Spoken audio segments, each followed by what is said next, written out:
Et c'est parti! Eh bien, let's go, allons-y pour cette dernière de notre semaine du numérique qui était vraiment super géniale, donc avec les photos professionnelles. Donc, comme je vous l'ai expliqué, conversez et posez-nous toutes vos questions pendant la durée du webinaire via l'onglet QR en bas de l'écran, comme les youtubeurs en bas de l'écran, voilà, ou via le chat à côté pour merci, bonjour, au revoir. Donc après, nous, on peut vous retrouver pour répondre à toutes vos questions. Si vous ne nous connaissez pas, on va faire un petit zoom sur nous, notre équipe et qui nous sommes. Donc, on est une équipe régionale, donc présente dans tous les départements de Bourgogne-Franche-Comté, même jusqu'à Belfort, c'est pour dire. On couvre tout le territoire. Et voilà, donc on est une bonne équipe. Je suis fière de nous. On a chacun des compétences très différentes et ce qui permet de répondre à toutes vos demandes sur le thème du numérique, bien sûr. Par exemple, Pascal est un peu plus calé sur les logiciels de gestion, moi, beaucoup moins. Donc, si j'ai une question dans le 58, eh ben, je vais appeler Pascal dans le 21 et vice-versa sur d'autres thèmes.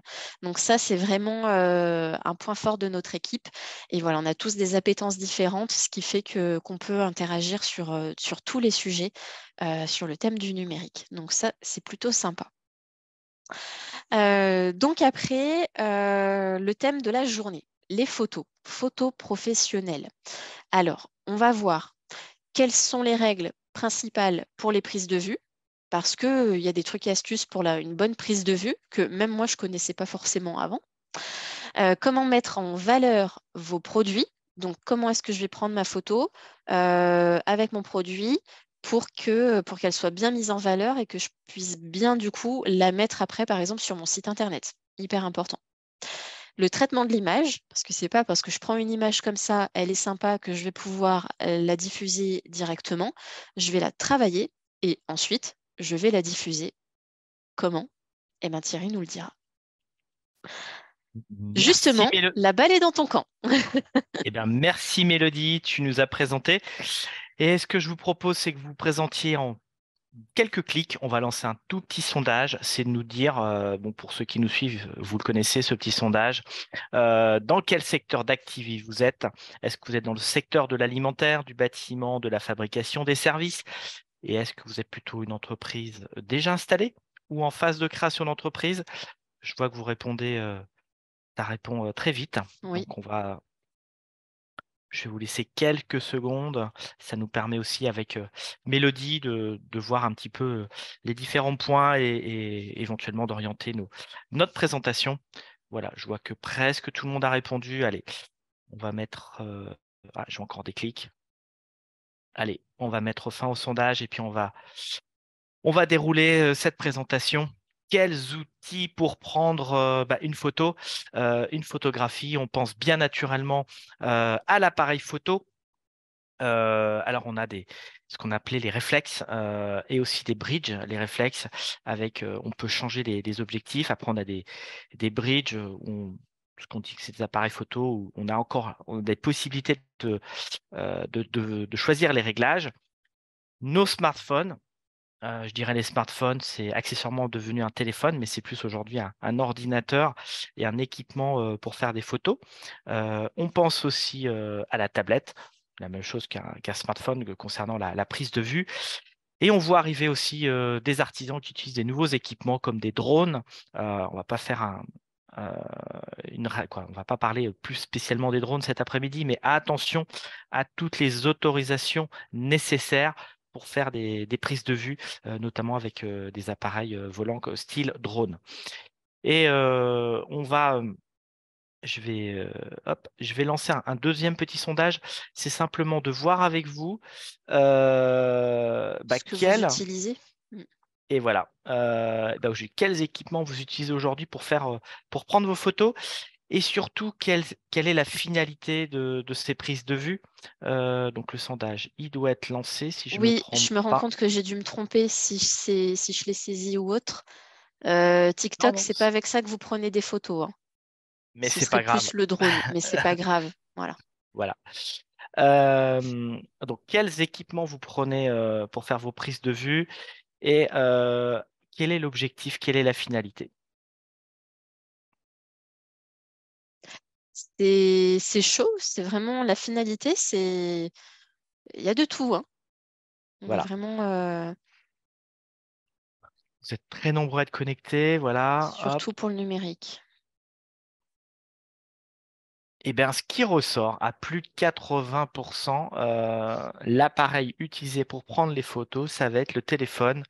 À 40%, l'appareil numérique, 4% la tablette, 0% pour TikTok, c'est normal. C'est normal. Et pour ce qui est des usages, 70% pour un usage public, pour la diffusion au niveau de grand public, 48% usage privé interne à l'entreprise, pour diffuser sur des supports physiques, 32%, et près de 60% pour une diffusion Sur le numérique, sur les supports numériques. Voilà. ce qui est OK. totalement logique. Voilà. Merci pour votre contribution. Et je vais aller développer, je ne vais pas vous faire attendre plus longtemps.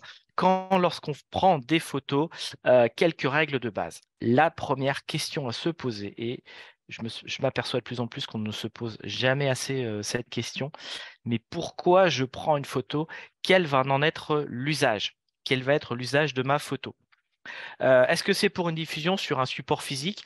Parce qu'enfin, en fait, en fonction du support qu'on va utiliser, ça va, ça va, euh, ça va nous obliger, ou on va avoir des traitements spécifiques ou des choses à prendre en compte. Est-ce que c'est pour diffuser sur des affiches, des grands formats? Est-ce que c'est pour insérer dans mon flyer? Est-ce que c'est pour réaliser un book de mes produits, de mes prestations? Est-ce que c'est pour diffuser sur des supports numériques?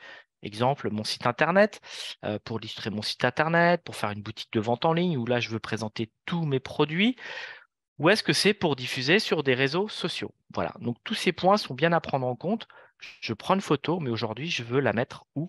Comment est-ce que je vais la diffuser? Ou alors, est-ce que éventuellement, je veux réaliser un diaporama ou une vidéo, parce qu'on peut très bien imaginer de mettre plusieurs photos bout à bout avec des effets de mouvement et qui peuvent nous donner un effet de vidéo, des choses, notamment, il y avait un webinaire ce matin sur la vidéo. Alors, quelques conseils. Déjà, on ne prend pas la photo, on va la créer. Là, on va faire appel à votre talent un petit peu de mise en forme, de mise en situation. C'est vous qui allez créer la photo. On va prendre un instant présent. Donc, prendre une photo, ça va nécessiter déjà une préparation. Pour bien prendre une photo, déjà, il faut connaître son matériel. Il ne s'agit pas uniquement d'appuyer sur un bouton et puis on regarde ce qui se passe. Je prends ma photo. Quel est en fait mon objectif? Est-ce que, par exemple, ça va être de suivre un chantier? Je suis dans le bâtiment, je veux voir l'évolution de mon chantier pour éventuellement apporter des preuves ou avoir un suivi tout simplement de mon chantier. Est-ce que ça va être pour diffuser sur des supports physiques, sur des supports numériques? Est-ce qu'il est prévu un traitement ultérieur de la photo? Non, pas du tout. Manuel ou automatique?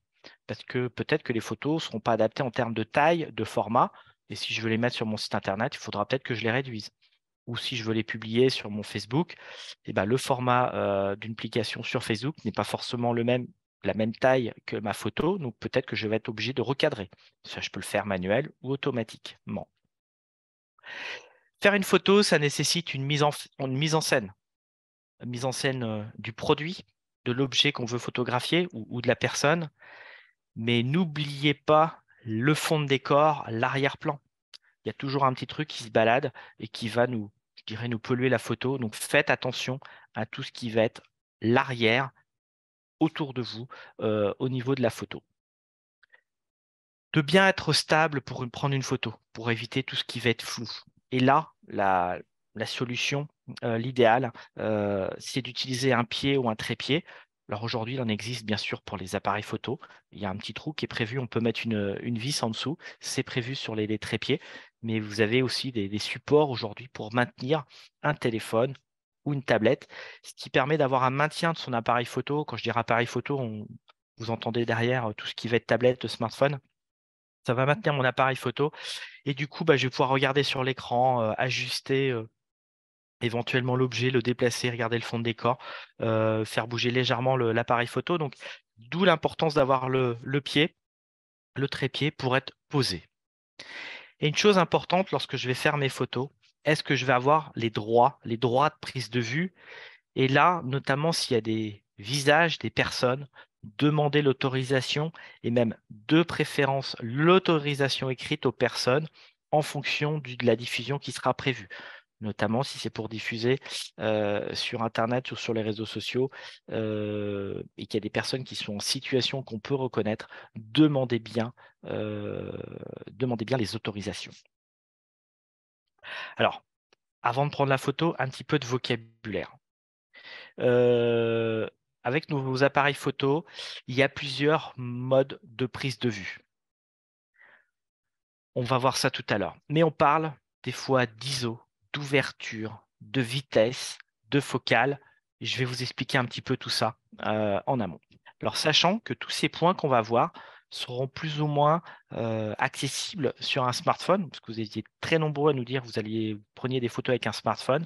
Donc, il y a des fonctionnalités que je vais vous présenter qui seront peut-être disponibles ou peut-être pas disponibles sur nos appareils, sur nos téléphones. ISO, c'est quoi? C'est quoi l'ISO? En fait, ça va être la sensibilité du capteur.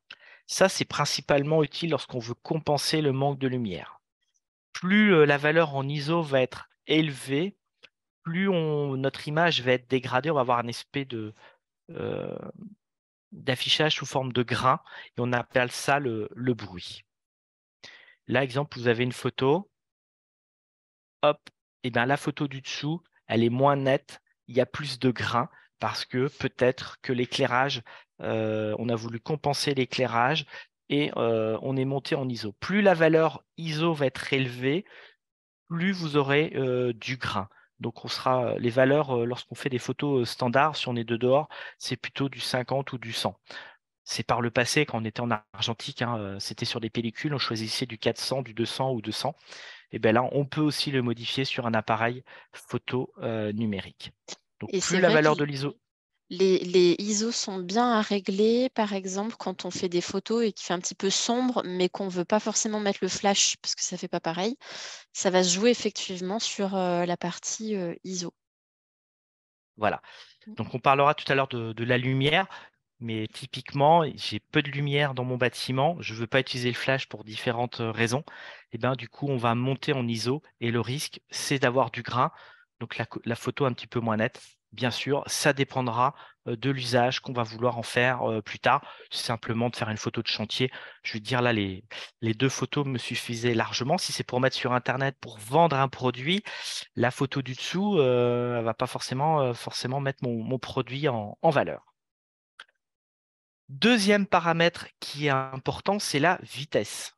Alors, ce n'est pas la vitesse à laquelle vous prenez la photo, c'est en fait lorsqu'on va appuyer sur notre appareil photo, il y a un petit clapet qui va s'ouvrir, on va laisser rentrer de la lumière et au bout d'un certain temps, eh ben, il va se refermer. Et donc, plus la vitesse va être longue, plus on va laisser rentrer de la lumière. Et là, ça va dépendre en fait en fonction de l'endroit où nous sommes, s'il y a beaucoup de lumière ou pas. Donc ça va aussi nous permettre de créer des effets de flou, notamment quand on maîtrise bien, lorsqu'on a une obturation lente, ça peut nous permettre de donner des effets de flou, alors maîtrisés, qui peuvent donner des effets de vitesse et quelque chose qui va être une obturation très rapide, c'est-à-dire qu'un temps très court de prise de vue, là, on va avoir un effet de netteté. Donc, on peut aussi jouer sur la vitesse en fonction de l'effet qu'on veut proposer. Exemple ici, on a une photo qui a été faite avec une vitesse de 650e seconde, c'est-à-dire pendant un peu plus d'une demi-seconde, l'objectif a été ouvert. En dessous, l'objectif, il a été ouvert un tiers de seconde, donc beaucoup plus longtemps. Et là, on voit que le personnage ou l'enfant qui bouge, on voit un flou et on voit tout le décor autour qui est net parce que l'extérieur, l'arrière-plan n'a pas bougé. Donc là, les deux photos, je dirais, sont bonnes. Ça va dépendre dont l'effet qu'on veut proposer, qu'on veut soumettre. Bien sûr, si on voulait vendre l'objet, la photo du dessous, ne serait pas l'idéal parce qu'on voit que le produit n'est pas net. Mais si c'est pour donner un effet artistique de vitesse, si c'est volontaire, Pourquoi la photo du dessus? Ça va dépendre de l'objectif recherché. On a vu l'ISO, la vitesse. Après, il y a un troisième paramètre, c'est l'ouverture. Alors, c'est quoi l'ouverture? Notre objectif, en fait, c'est un petit trou et le diamètre de cette ouverture va être réglable. Et donc, ça va influencer aussi sur la netteté et la profondeur de champ. Alors, par exemple, si on veut isoler un objet, un sujet, une personne très nette sur un fond flou, et bien là, on va utiliser une ouverture très grande et là, la zone de netteté sera courte. Donc, plus en ouverture, le chiffre va être grand, plus l'ouverture est petite. Voilà, c'est un petit exercice à faire. Et donc là, vous avez deux exemples d'ouverture, une grande ouverture et à droite, une ouverture toute petite. Donc, plus le chiffre est grand, plus l'ouverture est petite.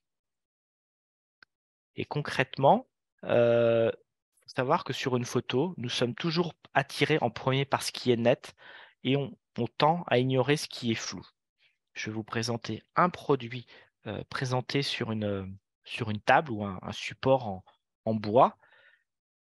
Là, exemple, on a une ouverture, une grande ouverture et on a une zone de netteté très courte. Donc là, on voit très bien l'objet, on va dire qui est presque au premier plan, et on ignore le deuxième objet qui peut être en fond de décor.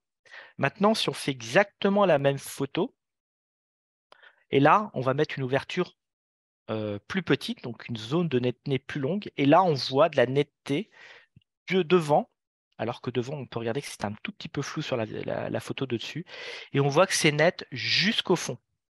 Et en fait, ces deux photos sont exactement identiques. La personne a utilisé un pied, elle a pas du tout euh, bougé son appareil photo ou son smartphone, elle a simplement changé sur son appareil photo l'ouverture, ce qui nous permet de voir des effets différents. Et donc, quand tout à l'heure, je vous parlais de faire attention au fond de décor, donc là, sur cette photo du bas, on peut voir du matériel qui est au fond, qui peut polluer un peu la scène, qui ne va pas forcément mettre en valeur notre photo ou notre produit. Donc, d'où l'importance de se poser la question, qu'est-ce que je veux faire? Si par exemple, c'est une photo que je voulais mettre sur mon site internet pour vendre ce coquetier ou cet objet, eh ben, j'aurais peut-être plutôt intérêt à mettre un produit très net et un fond qui va être flou autour, parce que n'oubliez pas que nous sommes attirés par ce qui est net et on va oublier ce qui est flou. Et donc, lorsqu'on fait une photo, eh ben, en fait, c'est une trilogie. Il faut jouer sur les trois paramètres, ouverture, vitesse et ISO. Et il faut gérer les trois en même temps. Donc là, exemple, on reprend l'ISO. Je vous ai dit, l'ISO, on va avoir quelque chose de très net. Et si on tend à des valeurs très élevées, 1600, c'est des valeurs très élevées. Et là, on risque d'avoir un effet de grain avec des pixels, des points de couleur. On revient avec notre question d'ouverture. Ouverture avec un chiffre assez faible, c'est très net. Pardon, un gros chiffre, tout est net sur toute la distance. Et un chiffre assez faible, et bien là, il n'y a qu'une partie qui sera nette sur ma photo. Et la vitesse, le temps de prise de vue de la photo, si j'ai un temps long de prise de vue, on risque d'avoir des effets de flou. Et donc là, si on est sur par exemple, si on veut faire des photos de nuit sans flash, et ben là, on peut même des fois tomber à des temps de prise de vue d'une, deux ou trois, voire plusieurs secondes.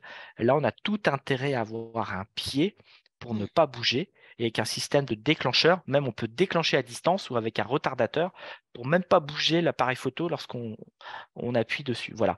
Donc voilà, c'est prendre une photo, c'est jouer sur ces trois paramètres, ouverture, vitesse et ISO. Et un dernier, Et on entend souvent parler de focale aussi. eh bien, Mélodie, c'était la diapo suivante, Mm. la fameuse distance focale. C'est quoi la distance focale? Pour faire simple, ça va être une valeur exprimée en millimètres.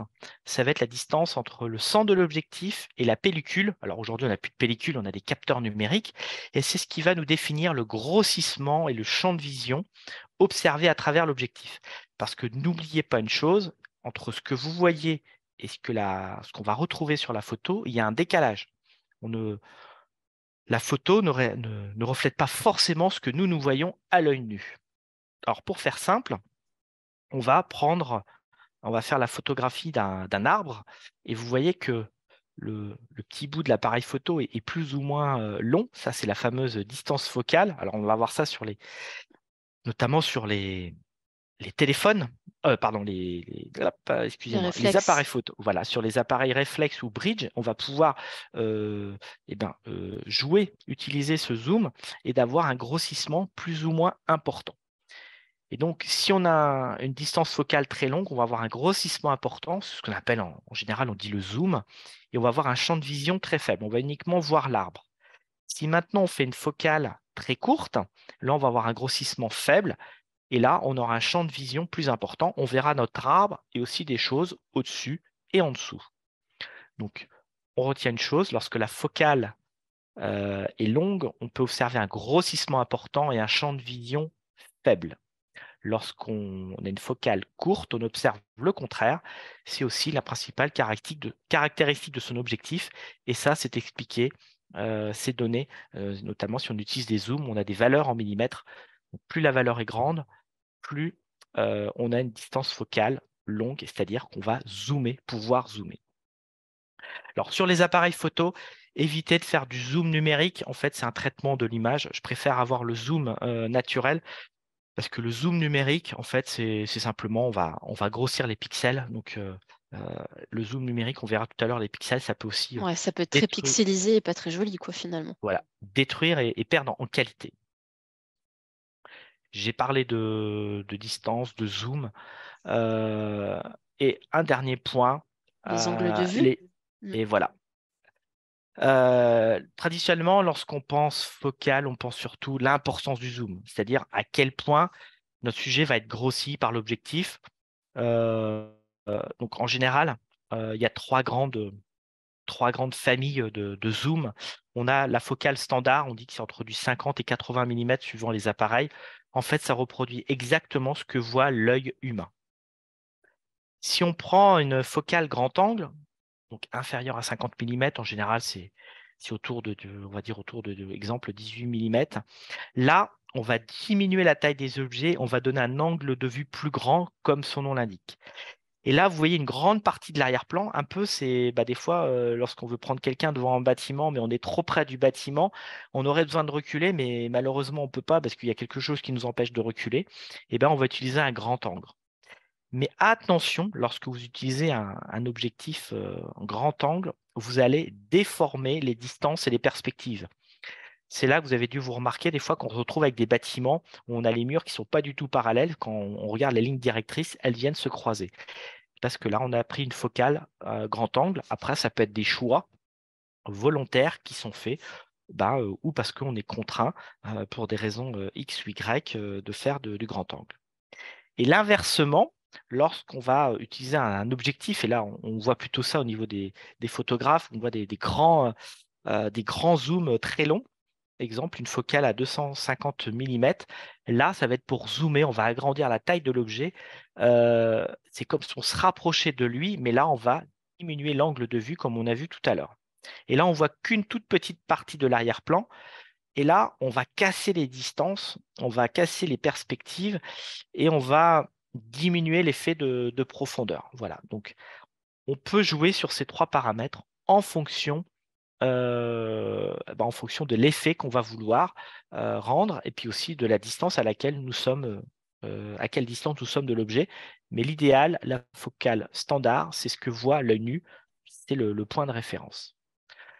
Alors là, j'étais un peu technique, Donc, mais en avec... gros, si on veut résumer un petit peu, j'ai une focale téléobjectif. Si par exemple je suis loin et que je veux prendre un oiseau perché dans un arbre très très loin, comme ça je Eh vais ben, l'avoir un peu plus en détail. si je me rapproche, il va s'envoler, donc je suis obligé de rester loin. Si je Voilà. le prends avec une focale standard, il va être tout petit, on ne va pas le voir.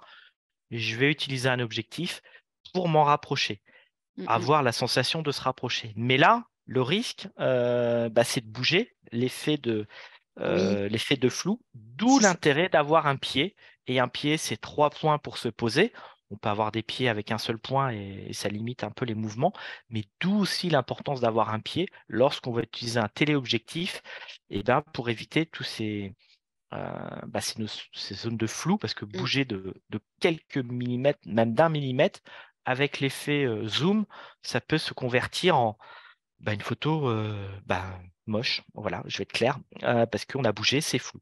Donc n'ayez pas peur d'avoir un pied pour poser votre téléphone et votre appareil photo ou votre appareil photo. Ça vous évitera des flous. Et puis ça peut être aussi plus facile pour faire les réglages, parce qu'on peut très bien faire des tests, hein. Mm. Euh, Vous ne payez pas la pellicule, donc n'hésitez pas à faire autant de tests que vous voulez. Mais faites le tri, Après, il faudra faire le tri. Mais je préfère avoir trop de photos et de faire le tri que de ne pas en avoir assez puis de se rendre compte qu'à la fin, j'ai pas la bonne photo. c'est sûr. Donc là, j'ai été un peu technique, mais vous avez dû remarquer sur vos appareils photo ou même sur les smartphones, il y a ce petit bouton avec des lettres ou des petits symboles, le M, le S, le A, le P, et puis des petits symboles de nuit ou des espèces de zoom, de montagne, de portrait, auto. Et bien tout ça, tout ce que je vous ai dit, il y a des modes de réglage qui sont préenregistrés. Il va, hop, voilà, sur ce petit bouton. Le mode auto, je dirais ça c'est le mode le plus facile. Vous appuyez sur le bouton et c'est lui qui calcule tout et vous fait une photo. Et de plus en plus maintenant, c'est les modes, hein, qui reconnaissent les visages, qui font la netteté sur tel et tel point. Alors attention, lorsqu'on prend une photo où il y a toujours, quand on appuie sur le bouton, il ne faut pas y appuyer d'un seul coup. En fait, quand on regarde bien, il y a deux points. Le premier, on appuie, c'est-à-dire qu'il fait le réglage, on attend un petit peu, et dès que c'est OK, on appuie sur le deuxième. Donc ça veut dire on fait la mise au point et ensuite on prend la photo. Donc sur un bouton, il y a toujours deux positions. Pareil avec un téléphone, on se positionne et hop, on valide. On n'appuie pas d'un coup parce qu'il n'a pas forcément le temps de faire la mise au point. Donc après, on a des lettres M, S, A, P. C'est des modes scéniques, c'est des modes de scène qui sont préenregistrés. Exemple, le mode paysage, le mode portrait, le mode macro. Alors, c'est quoi le mode paysage? Le mode paysage, c'est celui qui va nous prévoir une grande profondeur de champ pour avoir toute une netteté, je dirais, du premier plan jusqu'au fond. Le portrait, la peu de profondeur, on va faire le point sur une personne ou sur un objet. Et la macro, c'est par exemple typiquement lorsqu'on veut photographier une petite bête ou un petit produit sur un espace, on va être très près. C'est plus la macro, je dirais même le microscope. Et là, on va être en mode avec une très faible profondeur de champ. Et ensuite, ça, c'est les petits modes que vous aviez ici avec le petit portrait, c'est paysage, portrait, macro, hein, c'est les petits symboles qu'on va retrouver ici sur mon sélecteur. Et ensuite, on a PASM. Alors, ça veut dire quoi? Alors, A, ça veut dire en anglais aperture, c'est-à-dire qu'on va donner la priorité à l'ouverture. C'est-à-dire que vous avez la main pour gérer les ISO et l'ouverture. Et l'appareil, lui, il calcule automatiquement la vitesse, le temps de pause. Le mode S, c'est vitesse. Donc, l'utilisateur va gérer les ISO et la vitesse, le temps de pause. Et c'est lui qui va calculer l'ouverture, la focale.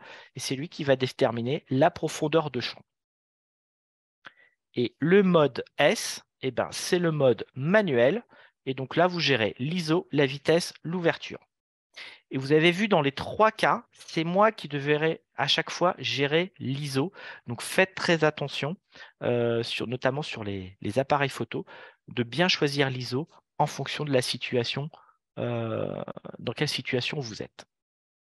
Voilà.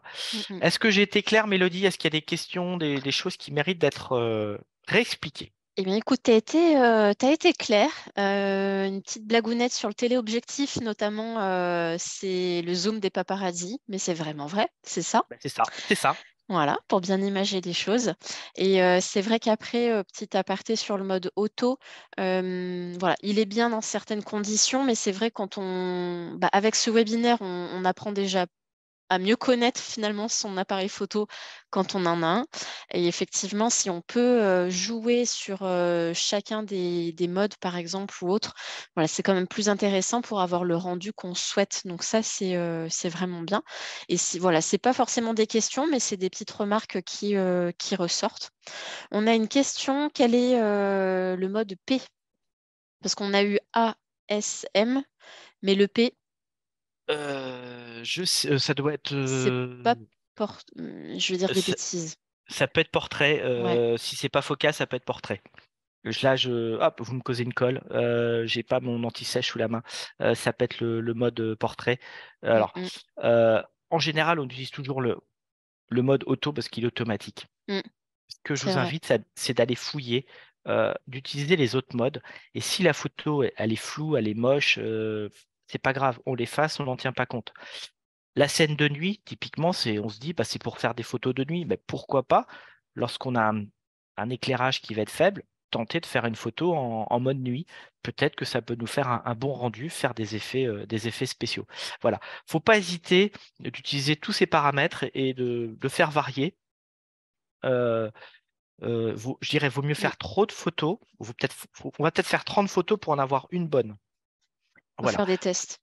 Faut beaucoup tester, tester, tester. Avant, on pouvait pas se le permettre avec l'argentique parce que ça coûtait cher à développer. Mais aujourd'hui, avec le numérique, je dirais, allez-y, lâchez-vous. On a une proposition, le mode P, ça peut être un mode programme. Ça Oui, dépend peut-être des oui, appareils, possible. on peut aussi enregistrer Mm. des Des paramètres paramètres par défaut, ouais. par défaut. Voilà. Mm, mm. Et après, attention, le mode M. Alors là, tout est manuel. Vous gérez tout. Euh, vous avez C'est 3 ou 4 compliqué. paramètres à gérer. Mm. Faut savoir. Et surtout, n'appuyez pas sur le bouton d'un coup. Il y a 2 crans. N'oubliez pas qu'il y a 2 crans. Je fais la mise au point et après j'appuie. Et surtout, Euh, je ne bouge pas entre la mise au point et j'appuie. oui, Parce que là, on se retrouve avec il un faut effet tout flou. recaler. Ouais. Voilà. Le mode scénique, est-ce qu'on a... Alors, le mode scénique, après, ça peut dépendre des petits pictos à l'intérieur. Enfin, je sais que moi, ça dépend sur mon appareil photo, mais ouais. Alors, ça va dépendre de votre appareil photo. Il y a plein de modes qui peuvent être prévus. Le mode portrait, le mode paysage, le mode nuit, Mm. le mode sport, le mode macro. Et des fois, il peut y en avoir même une dizaine, hein, différents. Ça peut être des fleurs ou des événements. Il y en a, c'est les feux d'artifice. Voilà. Vous en avez des fois beaucoup. Là, faut prendre en main son appareil, hein, comme je l'ai dit tout à l'heure. La première chose avant de faire une photo, c'est qu'il faut connaître son appareil, son outil de travail. Et il faut prendre le temps de le tester. On a une question. En mode auto, est-ce qu'il faut régler les ISO? Oui. Euh, Non, pas forcément. Non, pas forcément. Non, Moi, non, il pas me le forcément. grise parce que je suis en automatique. Non, non, pas forcément. Il va le faire à votre place. Sauf que Ouais. des fois, il va peut-être vous monter très haut il va vous mettre des ISO très élevés, donc vous savez pixeliser. Donc la photo est pas très belle. Donc là, eh ben, c'est vous qui allez prendre la main. Vous allez dire c'est moi qui vais fixer les ISO. Et du coup, je me retrouve en mode M, S, A. Et c'est moi qui vais prendre la main sur les ISO. Voilà. Donc en auto, attention, il fait tout à votre place. Mm. Les photos peuvent être super belles, hein. Alors là, on peut faire de très très belles photos et on a aujourd'hui des équipements, des appareils, notamment les téléphones qui sont très intelligents, qui reconnaissent les visages et tout ça, qui font les mises au point. Et on verra tout à l'heure, bah, justement, je vais venir juste après sur un petit peu comment faire les photos sur la mise au point. Mais en mode auto, il peut tout faire à notre place. Et par rapport justement aux petits symboles, il peut y avoir des différences en fonction des appareils que vous avez. On a des fins connaisseurs dans la place et des photographes. Donc P, c'est effectivement le mode programme, comme on l'a dit. Merci. Et P peut être panorama aussi sur certains appareils et la tulipe correspond au macro. Voilà, donc ça dépend. Après, il faut faire les tests et regarder aussi, vous avez le petit mode d'emploi avec votre appareil, ce qu'on lit jamais, mais qui est une source d'information. Donc voilà, ça peut être précisé dans certains cas. Donc voilà. On a une bonne question sur la balance des blancs, mais ça, tu vas nous en parler. Euh, eh bien, j'ai un gros doute.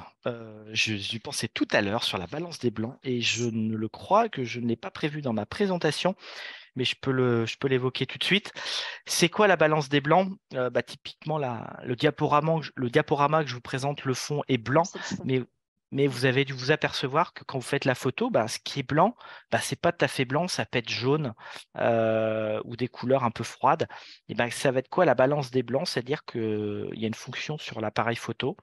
On va prendre un objet qui est blanc, on va prendre une photo d'un fond blanc et on va lui dire voilà, ça c'est blanc. Et du coup, lui, il va corriger automatiquement. Et pour éviter d'avoir ce fond un petit peu jaune il va nous corriger ça automatiquement et il va nous le transformer en blanc. Donc faire la balance des blancs, en gros, on fait une photo de quelque chose qui est blanc, on lui dit voilà, ça c'est blanc. Et donc maintenant, tu vas corriger automatiquement la température des couleurs pour qu'on ce soit un vrai blanc. Voilà. Mais je l'avais prévu dans ma tête et c'est vrai Oui, que et après, c'est sur les fonds. Donc, voilà. on avait échangé entre nous et on en Ouais. avait parlé. Et c'est vrai que j'ai zappé. Je m'aperçois que j'avais oublié ce petit détail dans la Mais on présentation. l'a précisé grâce à nos questions, donc c'est parfait. Merci. Règle de composition. On va partir sur les prises de vue. Et lorsque on prend des photos, certains d'entre vous, sur leur téléphone ou sur leur appareil photo, vous avez dû, des fois, on voit peut-être des lignes apparaître, des lignes en pointillés. Et c'est quoi ces lignes en pointillés? Ça va être des guides.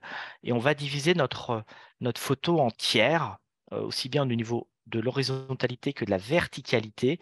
Et l'intersection de ces lignes, ça va être des points sur lesquels nous sommes attirés. Et les lignes qu'on a dessinées, c'est un peu des lignes directrices sur lesquelles on va positionner des objets importants ou des choses importantes. On va être attiré par ces notions de lignes.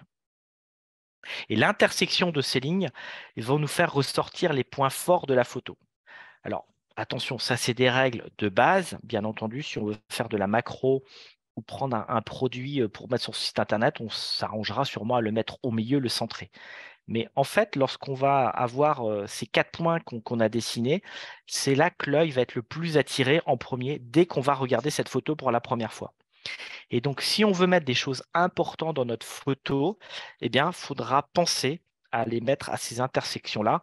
Et on verra tout à l'heure notamment un petit conseil pour les yeux des personnes. Et en fait, on va être attiré par les yeux. Donc, on verra tout à l'heure comment positionner une personne lorsqu'on fait une photo d'un portrait.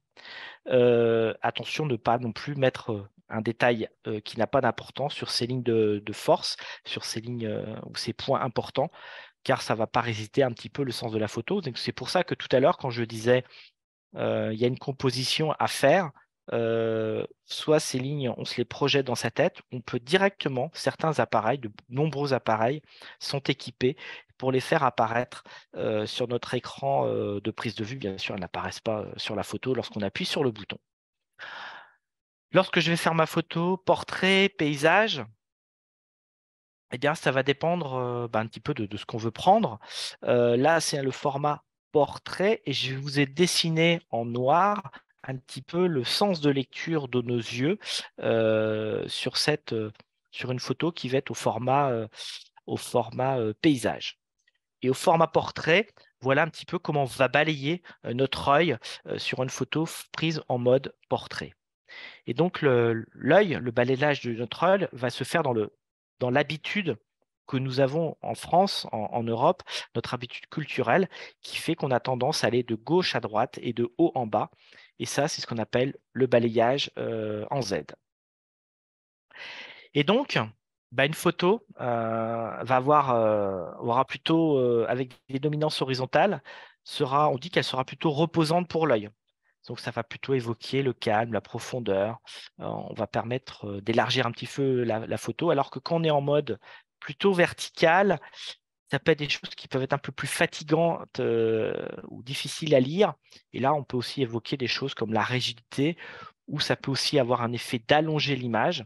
Euh, et puis des choses qui vont être obliques, c'est plutôt des choses qui peuvent être agréables ou briser la monotonie. Voilà, c'est quelques notions qu'on vous donne. Mais attention, lorsqu'on est en mode Vectoriel, vertical, vertical, non, pardon. vertical, pardon, eh ben, on va plutôt avoir l'œil qui peut risque de se fatiguer. Voilà, donc c'est un petit peu des petites notions qu'il faut avoir lorsqu'on fait notre photo. Et moi, j'hésite pas à faire des photos en paysage, en portrait, de de le faire dans les 2 sens en fonction du traitement que j'aurai après et notamment si j'ai besoin après de retravailler ou redécouper mon image parce que j'ai besoin de la mettre sur un site internet, sur un flyer, une affiche. Et c'est vrai que quand on prend pas forcément, on se dit, ben, elle rend bien en format paysage et je m'arrête là. Souvent, quand après on veut y mettre sur un site internet ou réseau social, etc., on se rend compte qu'il faut que je la rogne, mais un petit peu trop, c'est pas forcément le bon format. Et si on l'avait déjà prise en format portrait, c'était plus pratique. Donc c'est vrai que prendre la photo dans les deux sens, c'est pas mal pour le traitement après et voir ce qui convient le mieux. Enfin, moi, c'est quelque chose que je fais et pour le coup, je suis contente de le faire. Et même pour les photos de vacances, on veut le mettre sur le livre photo. Ça rend pas toujours comme on veut, on l'a dans l'autre sens, ça rentre bien, on a exactement ce qu'on veut. Donc pour les moyens de communication, c'est un petit peu la même chose. Donc pensez-y bien et on a la chance aujourd'hui d'être en numérique. Donc on peut se permettre de faire un double à chaque fois. Alors, ce que j'ai remarqué, c'est qu'avec, un appareil photo, on a tendance à faire beaucoup de photos en paysage et lorsqu'on est avec nos téléphones, de la manière dont on tient nos téléphones, on a plutôt tendance à faire du portrait Complètement. Mm. et donc attention, ne faites pas forcément que du portrait. Pensez toujours comment vous allez utiliser votre photo et sachant que si on est sur un mode portrait, et qu'on veut la mettre, sur Facebook et ben, forcément comme sur Facebook, ça peut prendre un carré ou presque une forme carrée et ben, on va être obligé d'en couper en haut ou en bas ou en haut et en bas en même temps pour retrouver la forme carrée. Donc attention, à la manière dont vous prenez la photo, paysage, portrait, j'ai tendance à dire: «Faites les 2». Mm. Une petite explication avec nos lignes de force. Tout à l'heure, tu parlais de faire des photos de vacances, Mélodie. Comment est-ce qu'on fait nos photos de vacances? Lorsqu'on est en bord de mer ou à la montagne, on veut prendre le soleil et la mer. Et ben, qu'est-ce qu'on va faire? On va s'arranger toujours pour mettre pile la Oui. jointure entre la ligne de raison pile au milieu. Mm. Et ben en fait, c'est pas ça qu'il faut faire. Exemple là, on a 3 photos avec notre soleil. Les rendus seront pas du tout les mêmes.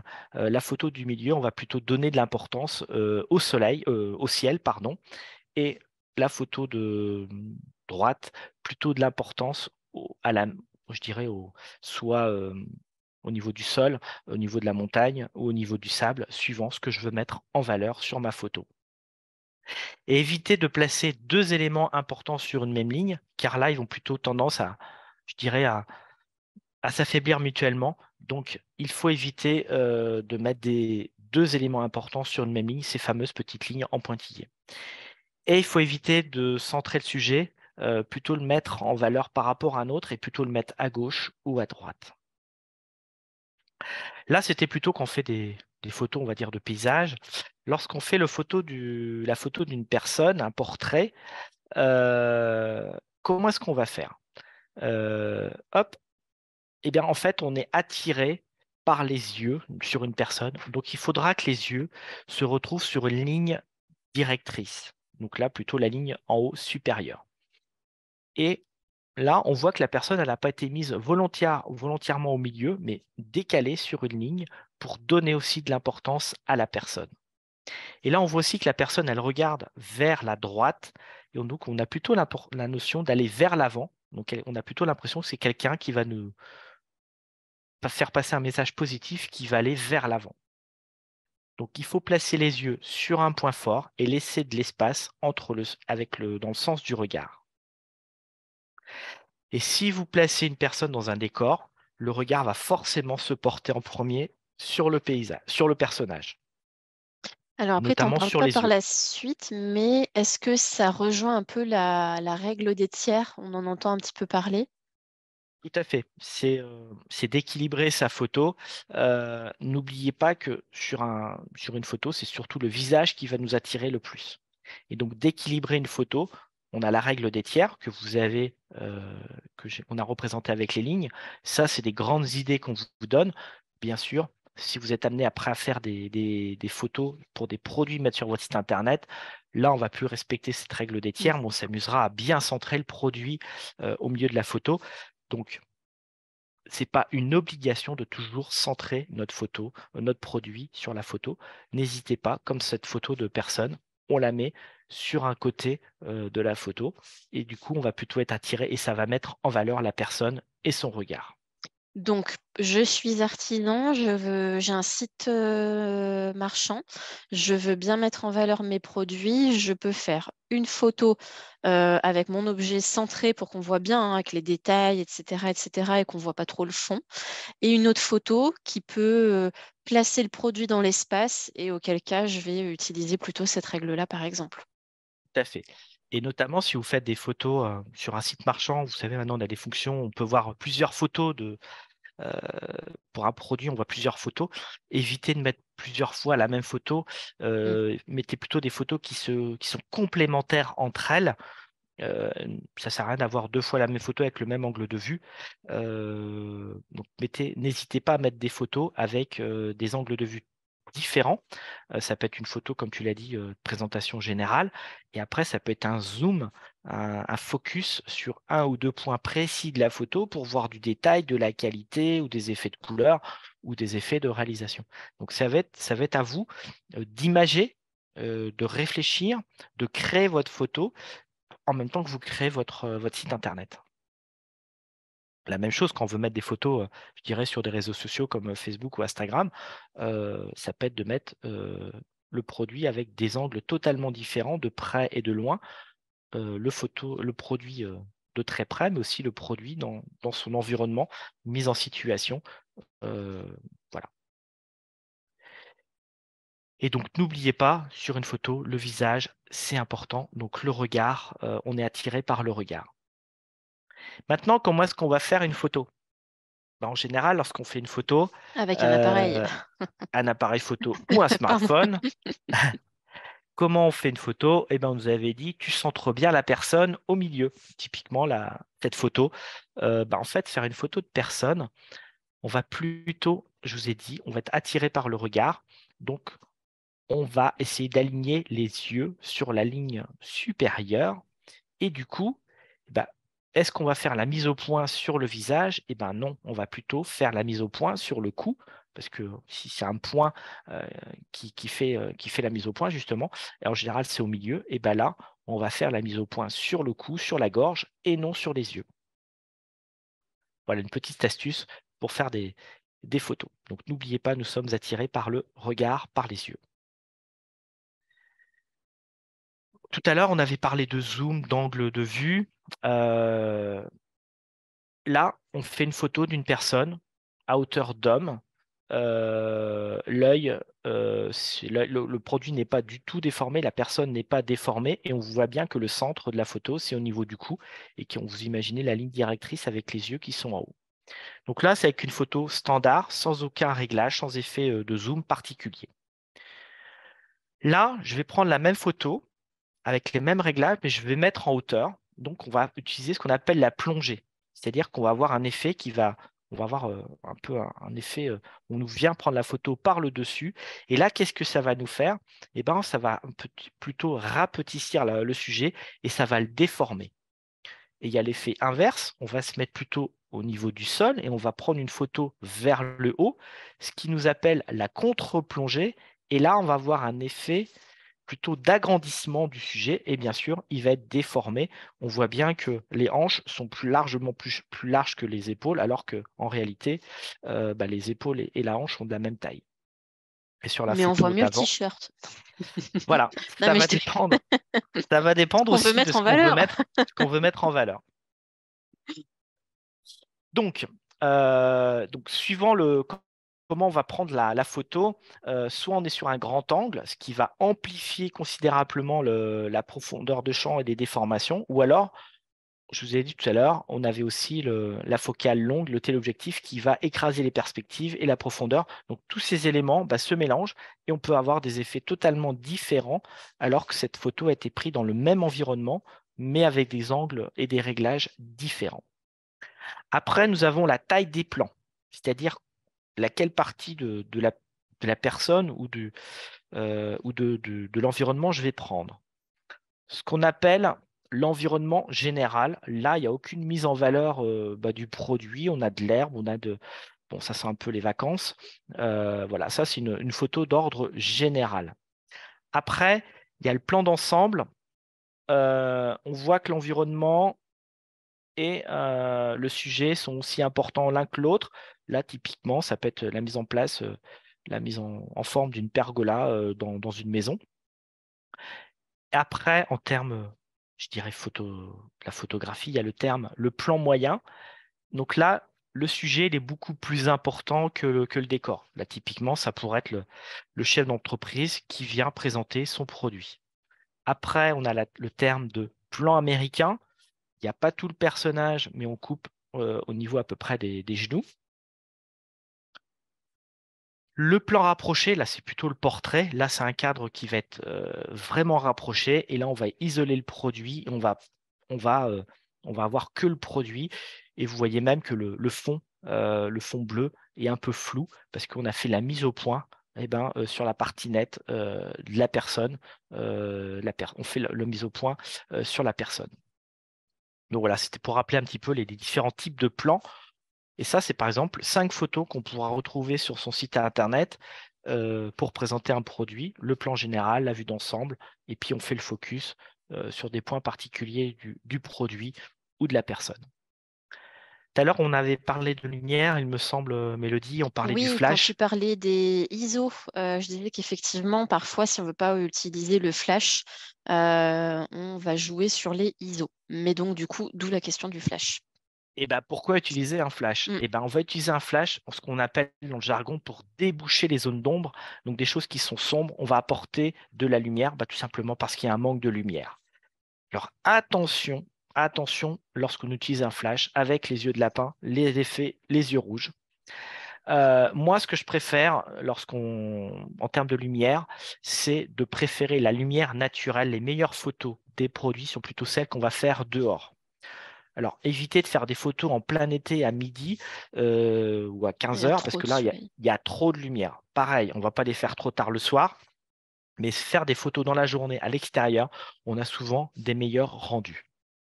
Après, on vous donnera quelques petites astuces tout à l'heure pour faire des photos à l'intérieur. Mais moi, je vais plutôt vous privilégier, si on est à l'intérieur, plutôt d'avoir de l'éclairage avec de la lumière, des spots. Alors, je ne dis pas des gros spots, hein, mais de préférer la lumière. Et souvent, de l'éclairage indirect, c'est pas d'éclairer directement l'objet, mais qui va aller se réfléchir. Par exemple, on va plutôt éclairer le plafond, qui la lumière va se refléter sur le produit. Ça va sûrement faire de meilleurs rendus et après, il faut gérer, il faut faire attention avec les zones d'ombre, de ne pas créer non plus des ombres. Et puis faites aussi attention quand vous faites des photos, je ne l'ai pas mis dans la présentation, mais aux ombres qu'on peut avoir. Des fois, on voit l'ombre du photographe lorsqu'on Mm. fait une photo, ou de voir les doigts parce qu'on met le doigt devant l'objectif, mais ça, c'est des détails. Et pareil, lorsqu'on fait des photos devant des fenêtres ou des miroirs, de ne pas se voir. Donc ça, des fois, il faut être obligé de se décaler pour ne pas se voir on ne voit pas le photographe dans la photo. Et Juste avant que tu attention. continues sur le flash, vas-y. Après, on a une question par rapport à un angle de vue, vu qu'on était D'accord. tout de suite avant Ouais. dessus. Et attention lorsque vous faites des photos, il y a la notion de chaud, de froid, de naturel. Ça, c'est les fameuses couleurs, les teintes. Donc, ce que j'ai dit tout à l'heure, il y a la fameuse balance des blancs qui va être important, et notamment lorsqu'on est à l'intérieur, si on a l'opportunité de faire la balance des blancs, de bien photographier un blanc et de lui dire ça c'est blanc. Mais attention, il le garde en mémoire. Donc, quand vous ferez une photo quelques jours après à l'extérieur, dehors ou dans un autre environnement, de bien repenser à faire de refaire la balance des blancs pour éviter de se retrouver avec des couleurs qui ne sont pas réelles ou qui ne mettent pas en valeur le produit. Vas-y, Mélodie. Tout à l'heure, on était sur les différents angles, donc intéressant à savoir qu'est-ce qu'il faut utiliser au mieux. Pour si tu veux prendre un selfie, tu as besoin, etc. Moi, je pense qu'il vaut mieux se mettre directement droit devant soi, mais effectivement, tout dépend ce que j'ai à mettre en valeur. Je peux faire un pan plus haut ou peut-être plus bas. Qu'est-ce que tu en penses? Eh ben, le problème du selfie, c'est que là, on va se retrouver, on va mettre l'appareil très près Mm, de soi. Et je dirais aussi la longueur, ça va dépendre aussi de la longueur de notre bras. oui. Et on risque de se retrouver avec un effet grand angle et de déformer. Donc attention avec les effets selfie. Euh, j'ai vu des artisans qui s'étaient pris en photo et eux, en fait, ils avaient pris un pied. il s'était reculé à la bonne distance pour faire la photo. Voilà, ça peut être des techniques. Attention aux selfies. On a toujours, lorsqu'on est on a tous fait des selfies, on voit bien que les photos peuvent être, bah, je dirais, déformées ou ne mettent pas souvent en valeur. Tous ne mettent pas forcément ou peuvent mettre en défaut, mettre en valeur des défauts ou des petites choses qui vont pas. Donc attention aux selfies, c'est pas le meilleur mode pour faire des photos. Et Ça peut être sympa, ça peut être sympa à titre, je dirais, personnel, mais pour des produits, attention. ouais, un peu moins. À propos de la taille des photos, pour le site internet, est-ce que c'est bien de jouer avec l'ordre des 5 tailles de plans ou c'est mieux de garder un ordre chronologique? Ça va Euh, je- dépendre du message qu'on peut faire Bah oui. passer. Je dirais peut-être dans un premier temps, la première photo d'accroche, ce serait pour moi le produit avec un fond flou ou Mm. neutre.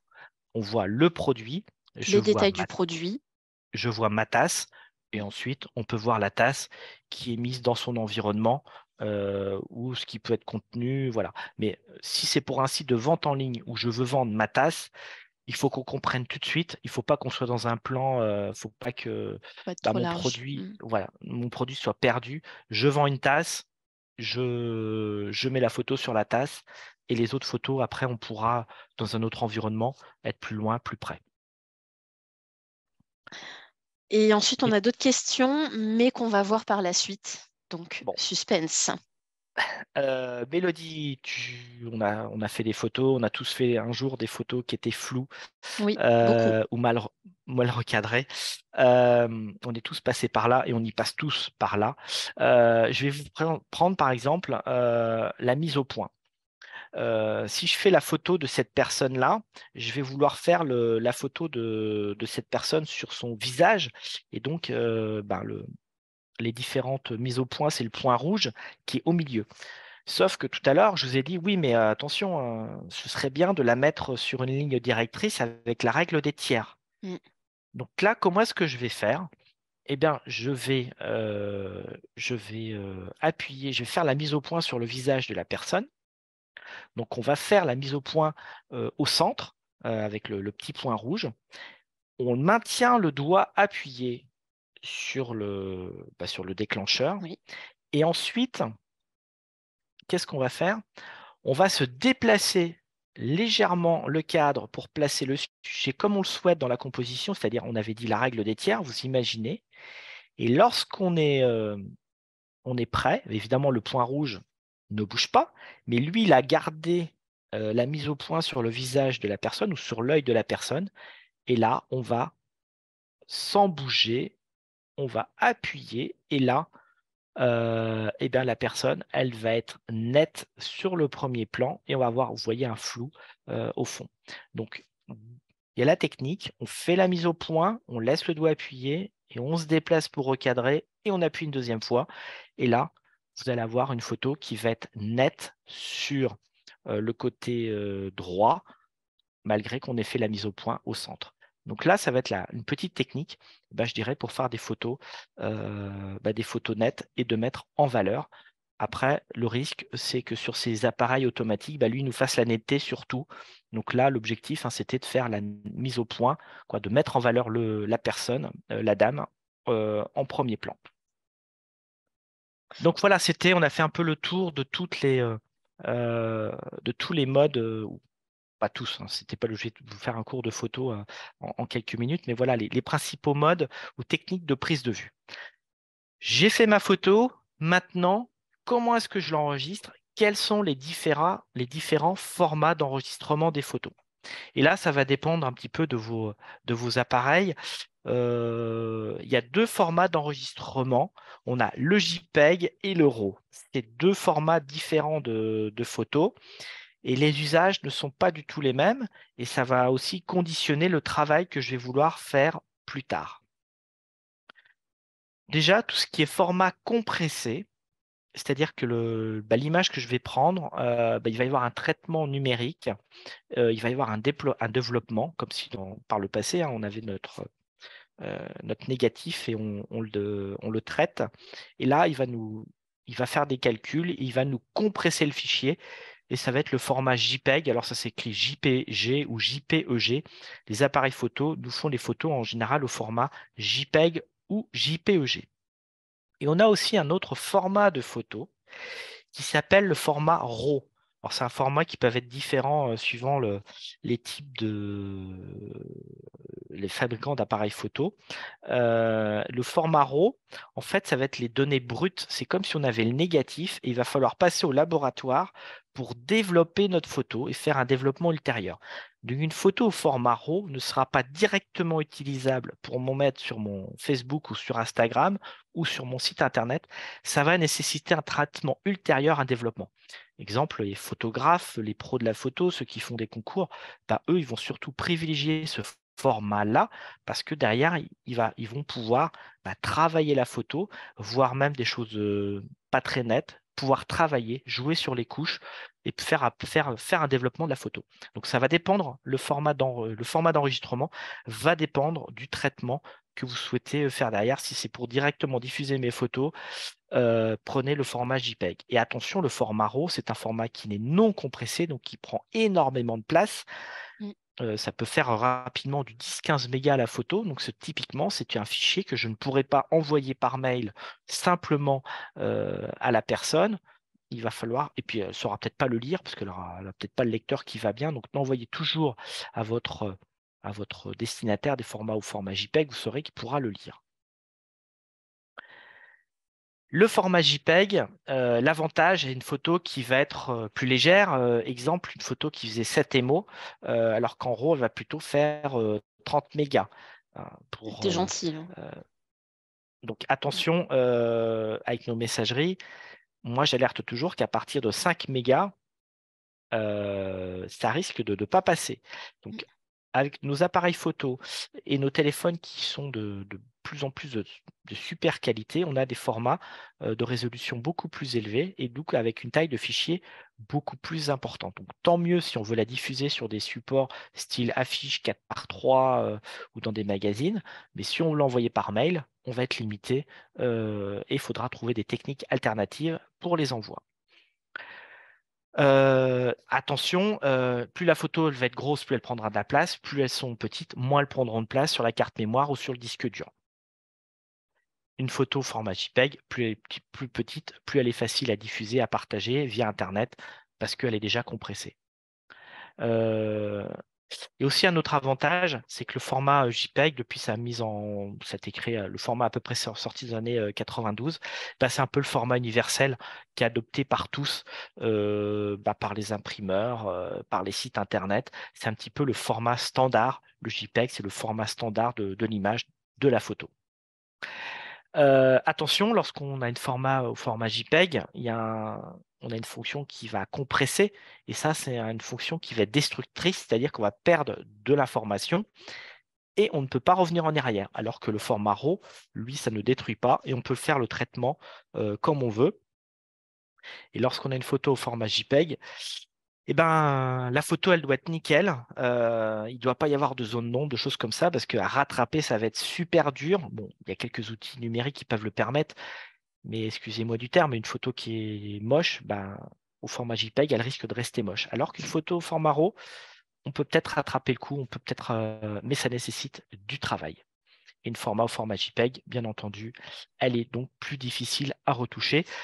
Mais ça va aussi dépendre du temps que je vais devoir y consacrer, hein.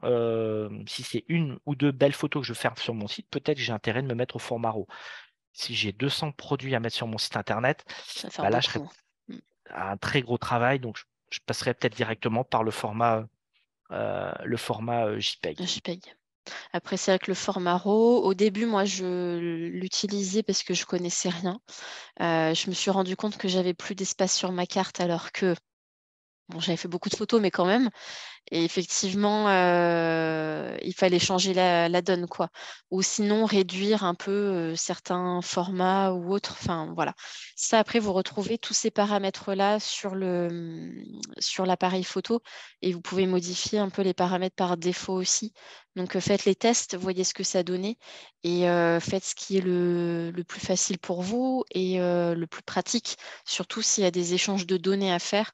Tu disais, si je mets une photo, si je l'envoie par mail, mais c'est pareil, si je la retravaille sur mon ordi, est-ce que le fait d'allumer tel aussi logiciel ne va pas faire ramer, etc.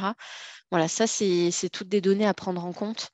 Et si vous mettez les photos sur votre site internet, attention encore plus sur la taille et le poids des images pour éviter justement que ce soit trop lourd, quoi. Voilà. Je préférais une ou deux très belles photos que de mettre énormément de photos qui ne sont pas travaillées ou qui mettent pas forcément en valeur le produit. Donc là, c'est un exercice qu'il faut faire. Je reviens tout à l'heure au début de mon intervention. Quel est l'objectif? À quoi va Mm. servir la photo? Tu parlais de taille, de C'est résolution. ça, c'est ça. Petit point d'éclairement sur justement la taille, parce que ça peut être très flou, sans jeu de mots, mais voilà, ça peut être un petit Alors, bazar. c'est quoi la résolution? Eh ben, la résolution, en fait, lorsqu'on parle de pixels, ça va être la quantité de points divisée par la longueur la longueur de données. Donc en fait, c'est le nombre de points. Et plus la valeur va être élevée, et plus la photo sera de meilleure qualité. Et plus il y aura de petits points pour faire un visuel. Donc plus il y a de points, plus c'est net. Alors pour l'imprimerie, en général, on dit qu'il nous faut du 300 dpi, 300 pixels. Pour un site internet, ça sert à rien de passer en 300 parce que l'œil ne verra pas la différence. Donc, ce qui est aussi important sur nos sites internet, c'est d'avoir les photos qui ont le poids le plus faible possible pour faciliter le téléchargement, l'affichage. Et là, on privilégiera plutôt des formats 72 ou 96 dpi. Voilà, c'est un petit peu la résolution, c'est des ordres de grandeur que je vous donne. Après, si sur votre site internet, vous mettez des photos en 300 dpi, c'est pas grave. Mais attention, si vous transmettez à votre imprimeur des images ou des logos au format 72 ou 96 dpi et qui vous fait une grande affiche au format 4 par 3, on peut se retrouver un logo qui est flou. Et là, ça ne vient pas de l'imprimeur, c'est parce que le cliché, le produit de départ, l'image, la photo n'était pas de résolution suffisante. On peut toujours réduire les DPI, on peut passer de 300 à 72, mais si vous faites l'effet inverse, là, vous vous retrouvez avec l'effet flou, c'est-à-dire que l'ordinateur va essayer de compenser, de recalculer le nombre de points, et c'est deux fois, quand vous voyez des photos qui sont floues, bah, c'est qu'on a tiré dessus, et bah, du coup, c'est flou. Et la taille, c'est quoi? Et bah, la taille, c'est la longueur et la hauteur de la photo. Exemple, eh ben, si j'ai une photo qui fait 10 par 15 cm avec une résolution de 200 dpi, c'est équivaut à 800 par 1200 pixels. 20 par 30 cm, c'est du 1600 par 2400 pixels. Sachant que nos écrans d'ordinateur font à peu près, à nos ordinateurs portables ou écrans de bureau, c'est à peu près du 1200, 1600 pixels. Donc, quand avec votre téléphone, on fait des photos qui font 3000 pixels et c'est pour mettre sur son site internet, et ben vous voyez que la photo, elle est en pixels, elle est trop grande, elle est de trop meilleure qualité, en gros, et on va être obligé de la réduire. On va faire un traitement ultérieur. Mais je vous inviterai à réduire la taille de la photo uniquement si c'est pour mettre sur un site internet. Ne réduisez surtout pas la photo pour la transmettre à un imprimeur ou pour faire un montage, envie de faire une affiche ou un flyer. Il nous faudra la meilleure résolution possible. Il vaut peut-être mieux partir d'une photo plus grande, pardon, pour la réduire que On l'inverse. va pas Après, faire c'est trop l'inverse. tard, quoi. Voilà. Donc, On peut pas faire de miracle. Et ben, je dirais maintenant, c'est à vous de jouer. Donc, n'hésitez pas à faire plusieurs photos avec des réglages différents. Il y a la théorie et la pratique. Quand vous faites une photo, on regarde ce que ça donne avant de passer à l'objet suivant ou à notre scène. N'hésitez pas à éventuellement refaire la photo si on s'aperçoit que c'est pas très net. Alors peut-être que sur notre écran ça paraît net. N'hésitez pas avec les fonctionnalités ou les doigts sur un téléphone de zoomer et puis de regarder si c'est net. Et si c'est pas bon, on refait. Donc n'oubliez pas une chose, je l'ai dit tout à l'heure, je me répète, vous ne payez pas la pellicule. Alors allez-y, appuyez sur le bouton et n'hésitez pas à faire plusieurs photos. j'avais envie de faire une blague, mais je vais dire, ou changer de lunettes, mais c'est pas pareil. Je suis désolée, il fallait que je la sorte. Avant de continuer, on a quelques questions vraiment par rapport au format, etc. JPEG par rapport à PNG. Alors, PNG, J- on est un peu plus sur l'ordi quand même qu'on peut le retravailler. Alors, le PNG, la différence majeure entre le PNG et le JPEG, c'est que le PNG est aussi un format compressé, je crois même un petit peu plus compressé. Et le gros avantage du JPEG, c'est qu'on va pouvoir gérer la transparence. C'est qu'on va pouvoir rendre transparent des choses, un fond par exemple, pour mettre sur un site internet. Évidemment, un appareil photo, lui, ne nous fait pas des photos transparentes. C'est ce qu'on va parler après au niveau du traitement de l'image. Je vais en parler juste après. Mais en général, si un appareil photo vous propose le format PNG, eh ben, de premier abord, pour moi, c'est la même chose que le JPEG parce qu'il ne fait pas de transparence. Si elle a la transparence, c'est que derrière, il y a un traitement ultérieur. Ça peut être aussi des fonctionnalités qui sont faites maintenant par les téléphones, hein, comme on a des correcteurs, les yeux rouges ou ces choses-là. Et on a entendu parler du format WebP. Et ben, c'est juste Euh, après. C'est voilà, juste après. c'est juste après.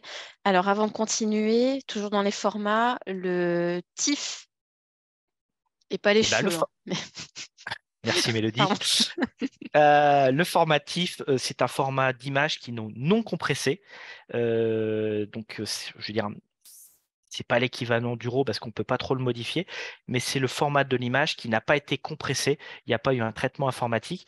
Donc là, on va avoir des photos de très bonne qualité comme le BMP. C'est des photos qui sont, c'est le format JPEG, mais non compressé. Donc on a une taille, le poids de la photo ou de l'image qui est beaucoup plus élevé. Donc, ça peut être aussi une technique, mais comme tu l'as dit, Mélodie, attention, on peut être limité avec nos cartes mémoire. Alors, ça posera peut-être pas de souci si on est à l'atelier. On peut faire un transfert tout de suite. Mais si on est en déplacement, et ben là, le côté carte mémoire, capacité sur notre carte mémoire, ça peut aussi être une contrainte. Ok. Après, on a des questions, mais plus sur le traitement. Et là, Et ben, c'est la suite. voilà. Alors, traitement, ça veut dire qu'on va utiliser un logiciel informatique.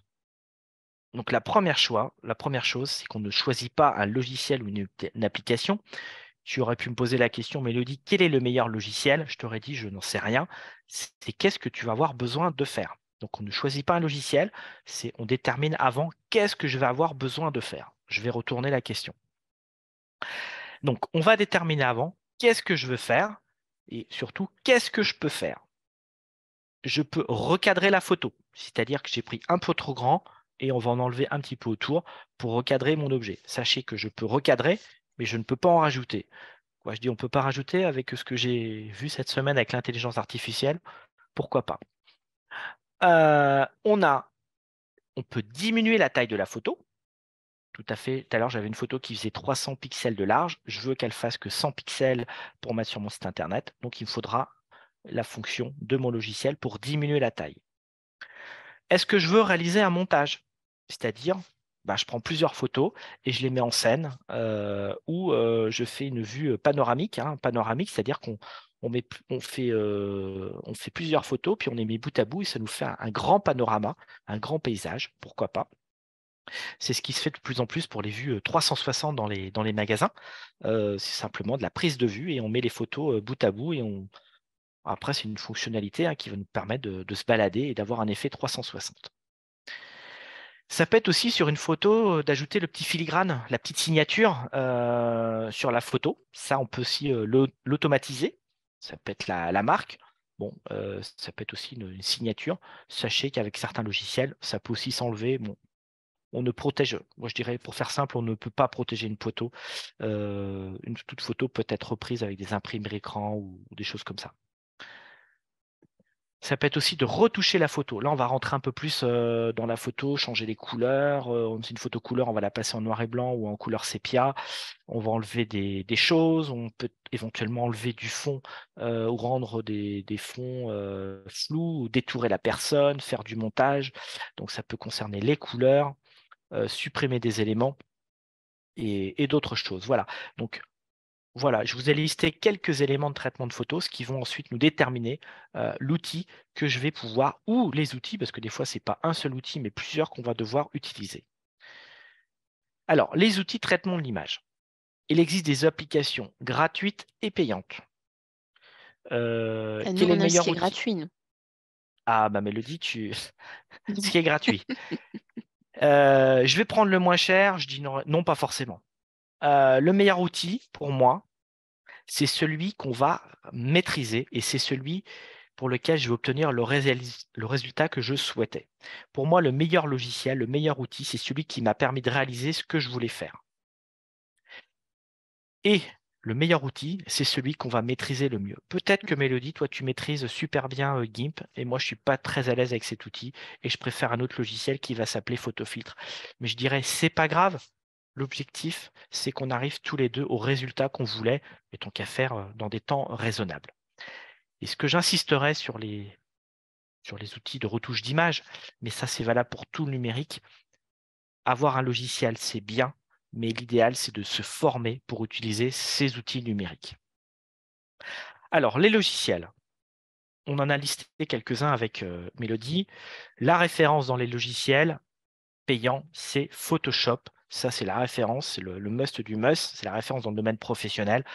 Il permet de tout faire, retouche d'image, et vous avez l'équivalent, c'est Lightroom, c'est tout ce qui va être le traitement, le développement des photos pour tout ce qui va être le traitement des fichiers RAW.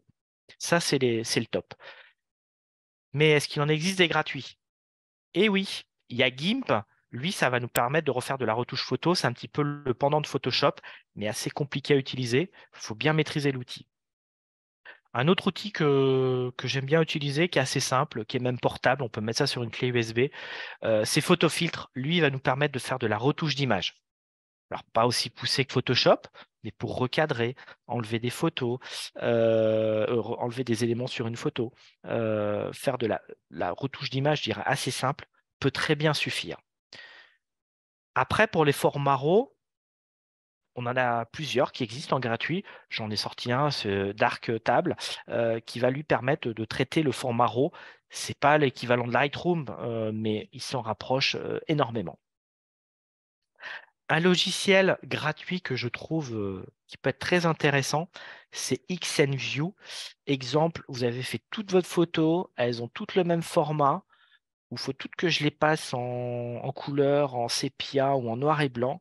J'ai 200, 300 photos à faire.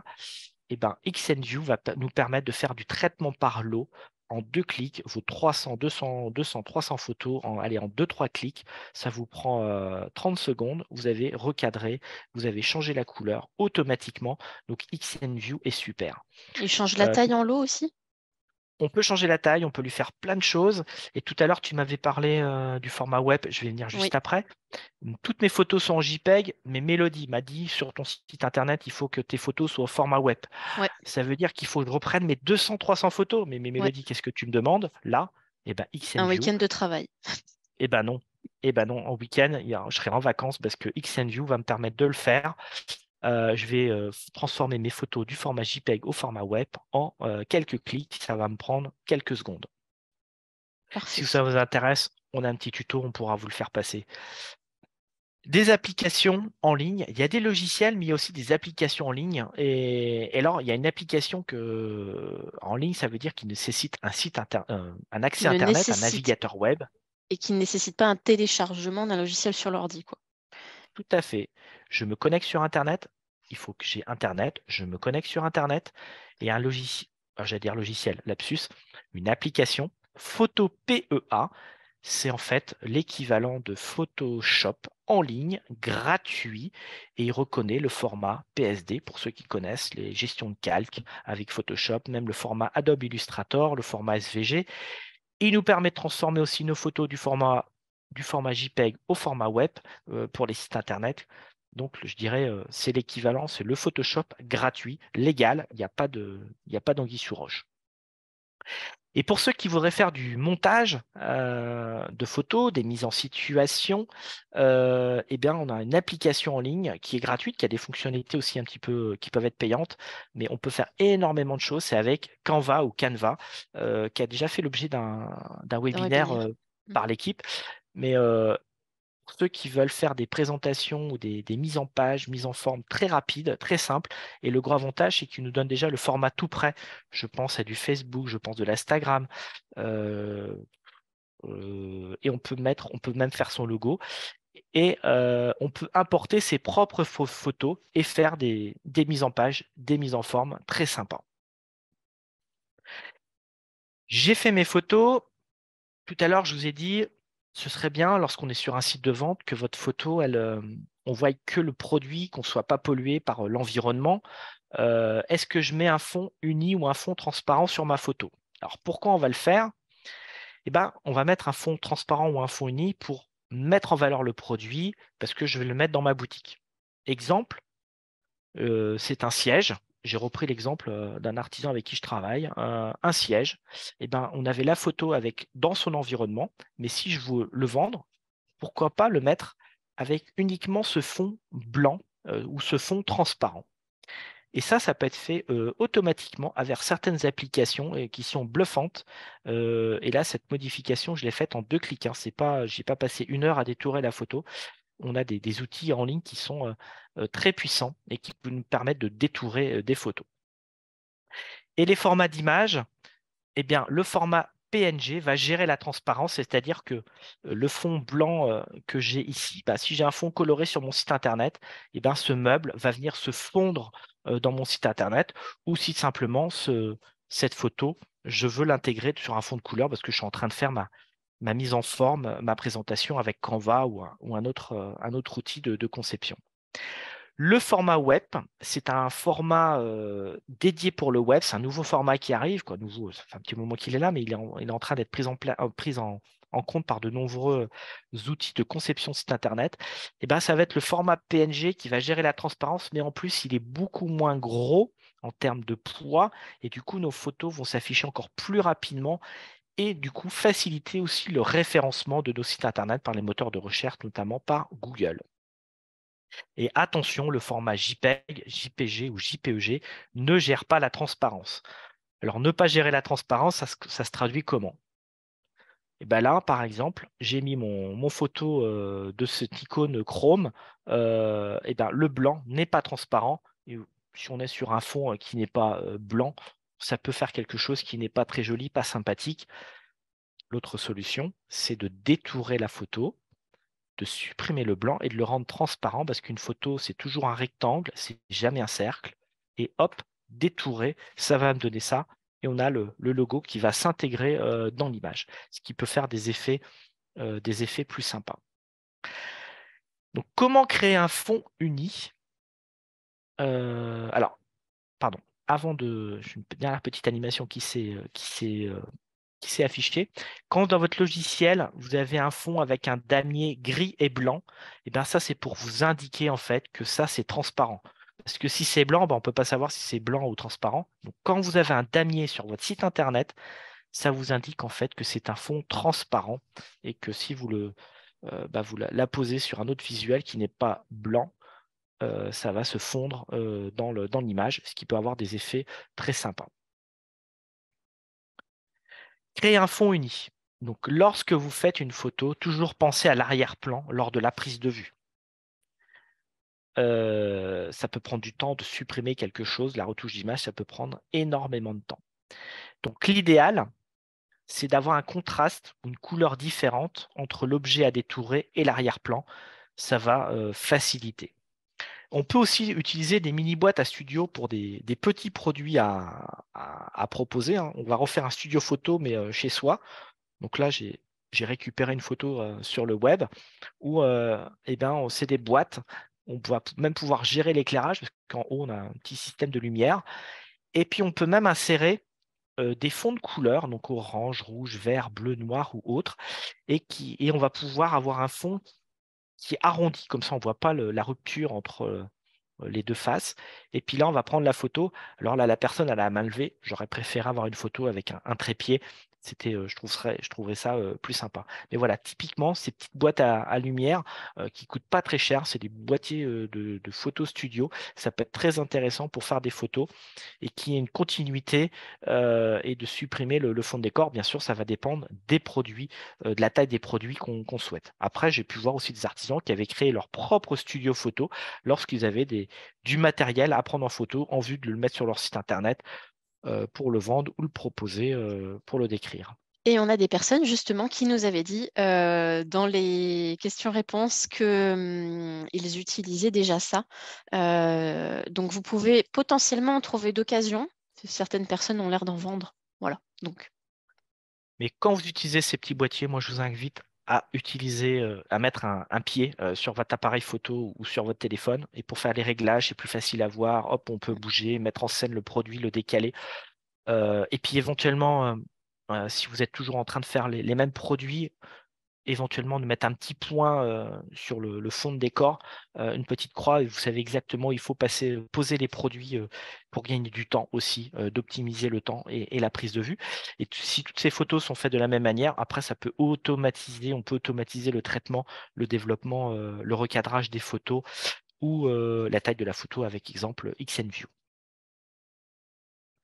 Voilà, donc là, on a un studio qui est un petit peu plus gros, donc on a la photographe qui est à côté et là, vous voyez, on est en plongée, sur le produit avec ce que j'ai dit tout à l'heure. Le risque, c'est d'écraser un peu les tailles, les formes. Donc là, c'est à vous de voir. Là, typiquement, et une boîte un peu plus grosse, un studio un peu plus gros et en haut, pareil, on ne voit peut-être pas assez, mais des systèmes d'éclairage, pareil, qu'on va pouvoir jouer, plus ou moins en fonction du rendu qu'on voudra. Mm. Hop. Et si jamais on peut pas faire autrement, on va être obligé, est-ce qu'on peut détourer l'image? Et ben oui, on va pouvoir le faire avec un logiciel de retouche d'image. Ça peut prendre du temps. Ça va dépendre aussi de est-ce qu'il y a un contraste entre la photo et le fond de décor. Ça peut être facile, mais ça peut aussi prendre du temps. On peut aussi faire avec des applications en ligne. Il y en existe plusieurs. Après, il faut les essayer pour voir. Euh, Là, exemple, j'ai mon meuble. Alors là, c'est une photo qui était d'un artisan qui me l'a donnée. On a la photo, elle est déjà en noir et blanc, elle est déjà traitée. Et ce que j'aurais bien aimé, c'est enlever tout le décor, tout le fond. Et puis en plus, on est sur des couleurs grises, ça se rapproche à détourer, c'est pas le plus facile. À Mm. la main, on peut y passer un certain temps. Et là, vous avez des outils. On reprend le fauteuil de tout à l'heure. On a des outils qui vont pouvoir nous le faire automatiquement. Donc là, l'outil me l'a détouré et même mis là un fond dégradé. J'ai poussé les fonctionnalités un peu de l'outil et je vais vous donner le site internet qui m'a permis de le refaire sans aucune retouche. J'ai simplement déposé le fichier, j'ai fait téléverser et j'ai récupéré la photo. Exemple d'un site, c'est remove.bg, mais il y en a d'autres. Bon, après, j'aurais été un petit peu plus loin parce que vous voyez là sur ma photo, sur ma table, il me l'a rendu transparent le fond, mais ça, on peut très bien reprendre la main, lui dire non, ça, tu me le rends pas transparent, je veux que tu me le gardes. Donc tout ça, mais ça m'aurait pris allez, 5 secondes de plus, mais cet outil, je l'ai trouvé bluffant pour faire du détourage de photos. Voilà, j'en avais fini sur cette présentation, Mélodie. Je ne sais pas si tu as des questions avant qu'on On passe après passe, sur... ouais. Sur la partie de ce logiciel-là, il était demandé, donc justement, comment est-ce qu'on fait pour détourer? Donc j'attendais avant de Alors, clôturer. Donc c'est parfait, pas un ça répond logiciel, à la question. Non. c'est pas un logiciel, c'est une application en ligne. Mais bon, voilà. Il faut une Donc, on va connexion Internet. repréciser la différence aussi entre logiciel et application en ligne. Le logiciel, je vais l'installer sur mon ordinateur, donc il va prendre du poids et de la taille, en fait, de l'espace dans mon disque dur. Et si je ne suis pas avec mon ordinateur, je ne peux pas l'utiliser.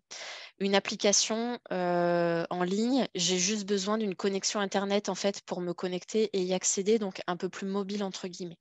Voilà, pour info, Et pour là, bien recadrer les choses. je n'ai pas à me poser la question, est-ce que c'est compatible Windows ou Linux? Là, Internet, Internet. tout Autant tout à simplement. l'heure, GIMP est compatible Windows et Mac, XNView aussi, Mm. et Photofiltre ne fonctionne que sur Windows. Voilà. Ouais, pas sur Mac. Non. Mais il y a des équivalents Euh, sur Mac, hein. Voilà. oui, après, il faut chercher, il faut tester. Voilà. Et voilà. Quel est pour toi le meilleur moyen de réduire la taille de la photo pour le poids pour le site internet? Grosso modo, je veux réduire la taille de l'image pour mon site internet. Et Voilà. ben déjà, il faut que je regarde l'emplacement sur mon site internet, quelle va être la taille que je vais avoir besoin. Mhm. Exemple, Ça si on peut va être dire une que bannière, ça peut être un produit, ça peut être un... Ouais. voilà. Donc, alors si c'est une bannière qui existe déjà, qui est déjà sur le site, mais elle me plaît pas, je vais en mettre une autre à la place, bah, c'est simple. Je vais ouvrir la bannière, je vais récupérer ce fichier et je vais regarder les caractéristiques et ça va me donner les dimensions. Et ben ces dimensions-là, je vais les retenir et je vais faire mon montage avec ces mêmes dimensions. Si maintenant je dois mettre la photo sur mon site internet au milieu de mon site et je dis bah voilà, faut que ça prenne à peu près la moitié de la largeur de la page, sachant qu'un écran d'ordinateur c'est à peu près 1200-1600 pixels, bah je pense qu'une photo autour de 800 pixels de large, ça devrait être pas mal. Et là je vais y aller à tâtons. Je vais y aller à tâtons et puis je vais regarder le format JPEG, le format web, le nombre de DPI. Et puis, bah, à partir du moment où je trouve que ça se dégrade ou que je suis plus satisfait, bah, je dis voilà, j'ai atteint les limites. Mm, C'est mm. vrai au début, on y va un petit peu à tâtons, mais une fois qu'on a trouvé, et bah, après, on applique les mêmes règles. Parfait. On nous glisse à l'oreille Photoroom. Photoroom, ça me parle de nom, mais je ne l'ai jamais installé, qui peut faire des modifications en série aussi. C'est une application et on peut le Voilà. mettre sur le téléphone, détourer l'image, taille, filtre, etc. Après, personnellement, je l'ai jamais testé, donc je ne peux pas en parler, mais en tout cas, je me le note parce que c'est intéressant. Ouais, j'ai vu passer. Alors, je vous ai donné quelques logiciels, quoi, Oui, il y en quelques a plein logiciels qui ou existent. applications. Je vous ai pas, voilà. Mm. Attention, moi, je suis pas trop à l'aise pour utiliser un téléphone pour faire de la retouche d'image. On a tous des gros doigts pour la retouche d'image. Ah Je bon? pense que c'est mieux d'utiliser un ordinateur et une souris. Mais il y en a qui arrivent très bien avec un stylet, mais il y en a qui arrivent très bien sur des tablettes. Mais la retouche d'image, je préfère le faire avec un ordinateur. Ouais, Je ça peut sais être qu'il y a plus pratique. Mm. voilà. Mais il y a des applications qui le font très très bien. Voilà. Je vous dis tout à l'heure, le meilleur outil, c'est celui que vous maîtrisez. C'est pas celui du voisin. Mm. On n'a pas compris le format PNG. PNG est meilleur pour le référencement? Non, pas forcément. Ou plutôt WebP pour le Non, référencement du coup, Non, non? le web va prendre moins de place sur le site et plus votre site internet il sera facile à afficher, plus il sera rapide à afficher, bah, plus Google, entre autres, hein, c'est pas que ce critère-là, mais Google en tient compte pour le référencement, la vitesse d'affichage du site. Donc plus votre site s'affichera rapidement, plus les supports à afficher Mm. seront légers, Mm. bah, plus il y a de chances que ça peut aider au référencement. Ça Mais aide au référencement. c'est pas que ça, hein. Le référencement, c'est pas que le poids des photos, Mm. c'est pas que les mots-clés. C'est quoi? Il y a eu C'était le un webinaire webinaire d'hier. d'hier, on va pas le refaire, mais, mais voilà, c'est plein de petites choses, hein, plein de petites choses, mais ça aide au référencement. Et Et puis enfin, ah oui, c'est plus facile aussi à transférer, transmettre des photos. Plus la taille est petite, ah oui, bah plus c'est plus c'est facile à transférer, ça c'est clair et net, hein. voilà. Mm. Faites le test, vous allez voir, c'est le jour et la nuit. Dernière question, à quel endroit est-ce qu'on règle les pixels? Sur son téléphone ou sur l'appareil photo, Ouais, c'est la taille de la photo. ouais. Vous avez taille de la photo et ça ne s'affiche jamais en centimètres. On affiche ça en px ou pixels. Ça, c'est des réglages spécifiques dans chaque outil, dans outil de prise de vue. C'est lui qui va nous dire. Alors, en général, il vous donne la valeur maxi. Mm. Et puis, on peut descendre jusqu'à des formats, des fois, je vais pas dire du timbre au poste, mais presque. Mais Ah si. ça se règle dans son appareil de prise de vue. Comment faire pour faire ressortir la taille des produits? Ah, c'est une enfin, c'est une question bien. Euh, Par exemple, on a des sacs. Quand ils sont sur le site internet, ils sont petits ou ça peut paraître grand. Enfin, il faut savoir en fait la taille. Alors, non, Ah, je la vais me taire parce technique. que ouais, ouais, ouais. Alors là, une petite technique, ça peut être aussi de mettre Un objet courant à côté. voilà, un objet courant. Notamment des fois sur des sites internet, quand on voit que c'est minusculement, quoi, c'est tout petit, ben, on met une pièce à côté, on met une pièce d'un centime ou d'un euro pour donner un rendu de la taille. Mm, Voilà, ça peut être de mettre un objet, donc on connaît à peu près la taille pour se rendre compte. Mais oui, on peut être perturbé des fois entre deux sacs, comme vous avez recadré là, comme ce fauteuil. Ce fauteuil là, vous avez des éléments autour. Euh, on voit un poteau. En plus, on a un super poteau là au milieu qui mm. vient nous polluer dans la ligne directrice. Bah, Mais c'est là, pour ça qu'on l'a détouré. voilà. Donc ça vous donne un petit peu la taille du meuble, mais ça, le meuble d'à côté, on se rend pas compte, ça peut être tout petit ou énorme. Alors ça peut être aussi sur un site internet, c'est de mettre les descriptions, hein, Oui. longueur, largeur, hauteur, mais voilà, ça peut être et je vous invite aussi à le mettre dans la description, mais pourquoi pas, heu, quelqu'un qui est assis dessus ou un enfant ou un adulte, mais voilà. Bon là, on va pas redétourer pour mettre quelqu'un dessus, mais voilà. Oui, et pour le coup, pour répondre à la personne qui nous pose vraiment la question, si c'est en plus sur la page d'accueil du site internet, mettez en scène un petit peu, je pense, les objets pour qu'on puisse se rendre compte de la taille. Effectivement, ça peut être moche de voir la pièce, donc essayez de mettre à côté ou voilà, en scène, pour qu'on puisse se rendre compte de la taille et bien après un lien interne, référencement, vers le produit, par exemple. Et là, sur la fiche de description, on verra, justement les détails techniques, donc hauteur, profondeur, largeur, et cetera. Ça peut être pas mal. Et puis on gagne en référencement. Et du coup, lorsqu'on va faire la photo, lorsque j'ai fait par exemple la photo de ce fauteuil, eh bien, on aurait pu faire, alors j'en ai pris qu'une, hein, dans l'échantillon, mais on aurait pu faire, plusieurs photos dans différents angles, parce que là, on est aussi assez près. Il y a aussi un effet heu de grossissement, grand angle, voilà. Donc n'ayez pas hésité à prendre l'objet dans différents, angles et là typiquement, ces photos, hein, vous l'avez tous fait un jour ou l'autre, vous êtes super content de votre photo, puis quand vous voulez la mettre sur votre site internet ou sur, votre Facebook, Instagram, il y a un truc qui vient vous polluer au milieu, le chat qui est en train de passer, le poteau, téléphonique au milieu.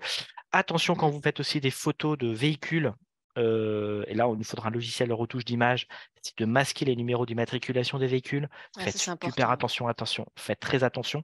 Alors soit on s'arrange pour pas prendre la plaque d'immatriculation ou alors, bah, si on peut pas faire autrement, un petit coup de Gomme. photofiltre, GIMP et on vient gommer, et on vient enlever ce numéro sur la plaque d'immatriculation, on le rend flou, qu'on bref. Mmh. Sur Wix, les photos prises avec mon téléphone et donc à transférer sur mon ordi sont très longues à charger.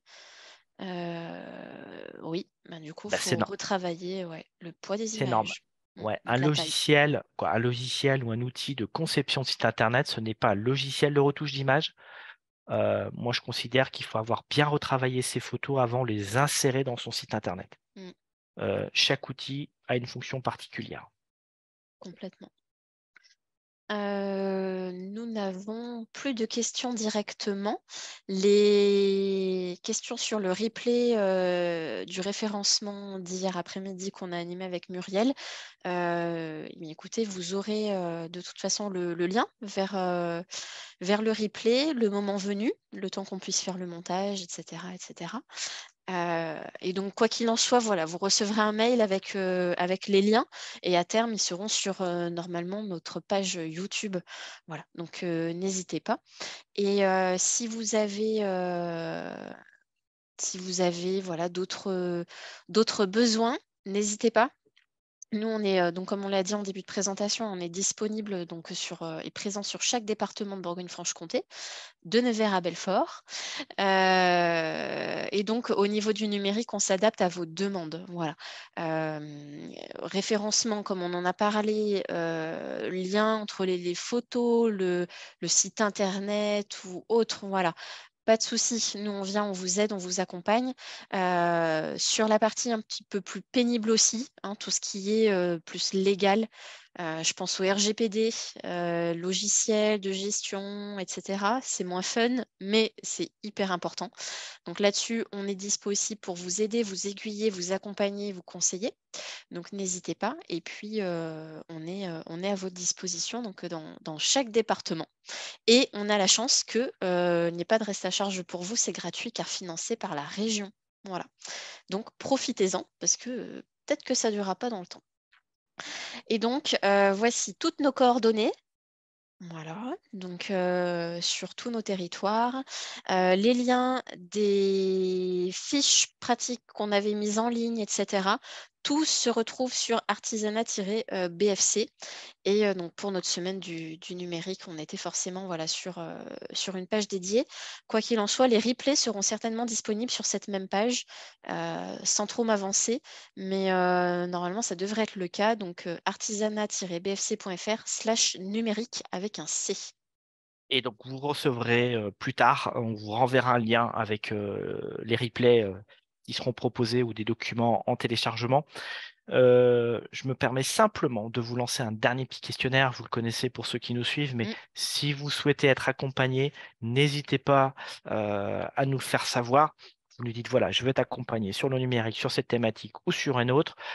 Et puis on les collègues quoi, tous ensemble, on va compiler tout ça et puis on vous recontactera, alors pas dès lundi, mais laissez-nous un petit peu le temps de nous organiser. On pourra vous recontacter, faire le point et comme l'a dit Mélodie, vous avez nos coordonnées et on travaille en réseau. On n'est pas tous spécialistes de tous les domaines et là on travaille en réseau, on peut intervenir à distance, on utilise des outils de prise en main à distance, notamment d'échange, voilà. Et donc on l'a déjà fait, on va continuer de le faire et donc n'hésitez pas à nous dire pour ceux qui souhaitent être, accompagnés, heu, on pourra on pourra vous aider sur le numérique. Et pour info toute fraîche, de Pascal qui est présent avec nous, dans les auditeurs, on va dire. On a eu quand même plus de 1000 vues, 1000 auditeurs sur la semaine. C'est énorme, donc on est hyper content. Moi, je suis très contente. Ça veut dire que les sujets, plaisent et pour info, donc il y aura comme chaque année maintenant, une deuxième semaine du numérique au mois d'octobre. Voilà, donc on vous donne rendez-vous au mois d'octobre pour une nouvelle semaine dédiée au numérique. Alors Mélodie, là, tu nous donnes rendez-vous, en octobre, Ouais, en visioconférence, en webinaire, ouais. mais on peut peut-être aussi annoncer qu'on va aussi se rencontrer en physique Oui, c'est vrai. à partir du mois de mai et au mois de juin. Au mois de juin aussi. Ouais. On est en train de mettre ça en place avec les collègues. On va travailler avec Google. Google va venir avec un van, sur les 8 départements. On a une convention, un partenariat avec Google et ils vont nous animer pardon, des ateliers en présentiel, sur les différents sujets du numérique, qu'on choisit avec eux. Mm, Et vous aurez aussi la possibilité, sur rendez-vous, d'avoir un entretien individuel, si je ne me trompe pas, de 45 minutes, gratuit, avec un coach Google. mm. Donc, on va vous tenir informé. On est en train de faire le planning, de la tournée. On l'avait déjà commencé l'année dernière, on en refait une cette année. Donc surtout, n'hésitez pas à venir nous rencontrer, avec les ateliers, Google en présentiel et on remet, les visioconférences cette semaine du numérique. Et je crois qu'aussi on va sûrement en organiser, d'autres, sur des points très particuliers par rapport à des sujets, qui pourraient être importants, sur des évolutions, ça peut être réglementaire ou d'outils. Je pense par exemple au marché public, c'est des choses qui sont Mm. je crois en préparation, avec les collègues. Donc voilà, on va animer des webinaires encore sur le numérique et vous avez nos coordonnées. Surtout n'hésitez pas à nous contacter et comme l'a dit, Mélodie, vous étiez plus de 1000 à nous suivre, sur cette semaine, ce qui est, ben, c'est beaucoup, Ouais. très beaucoup. C'est la première fois qu'on a autant de monde, on est super content et tous les collègues ont apprécié d'avoir passé ce Mm. moment avec vous, et d'avoir animé tous ces webinaires. Donc merci à tous et merci pour tous vos messages. Voilà, ça fait plaisir. Donc voilà, très, très fière d'avoir encore co-animé avec les collègues cette semaine du numérique. Donc merci à tous. Rendez-vous dans nos CMA, chambre de métier. Et puis, plus qu'à vous dire à bientôt et bon week-end pour ceux qui le sont bientôt. Et bon courage pour les autres. Merci. Merci, au revoir. Au revoir.